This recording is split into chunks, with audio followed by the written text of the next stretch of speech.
My grandfather once sat me down and told me that the greatest secrets of Africa weren't buried in the gold mines of Mansa Musa, but in the steady hands of the Songhai healers. He told me that while the rest of the world was often trapped in a cycle of superstition and basic herbalism, the Songhai Empire was living through a medical renaissance that would make a modern doctor stop and stare. Imagine walking through the bustling intellectual heart of Timbuktu in the 1500s.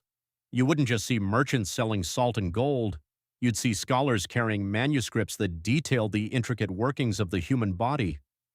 My grandfather said the surgeons of the Songhai were masters of the human eye. Long before modern laser surgery, these healers were performing successful cataract operations using hollowed-out silver needles to suction out the clouded lenses of the blind. They called it restoring the light, and it was done with a precision that required a deep knowledge of ocular anatomy. But that was just the beginning.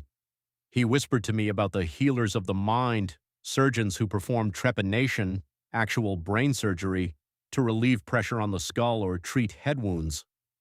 Archaeologists have found skulls from this region with perfectly circular, healed surgical marks, proving that not only was the surgery performed, but the patient survived and lived for years afterward. This wasn't a fluke, it was a standardized practice taught at the University of Sankore. The Songhai had a sophisticated understanding of pharmacology, using the diverse flora of the Niger River basin to create antiseptics, anesthetics, and even treatments for complex diseases like syphilis and skin infections. They understood the importance of hygiene and isolation for contagious diseases centuries before the germ theory was accepted in Europe. My grandfather explained that the government under Askia the Great actually funded these doctors, ensuring that the poor could receive care just as the wealthy did. They had a system of medical licensing and strict ethical codes for practitioners. These weren't just tribal remedies, these were documented, peer-reviewed medical advancements written in thousands of manuscripts that covered everything from anatomy to the medicinal properties of tobacco and honey. My grandfather told me that the tragedy of history isn't just what was lost, but what was intentionally forgotten.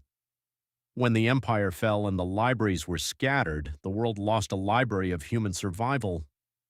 He told me this so I would know that our ancestors weren't just warriors and kings, they were scientists, thinkers, and lifesavers. We carry their brilliance in our DNA, and it is our job to make sure their names are never erased again. Did you know Africa had brain surgeons in the 1500s? Tell me what you think in the comments and follow for more stories of our hidden history.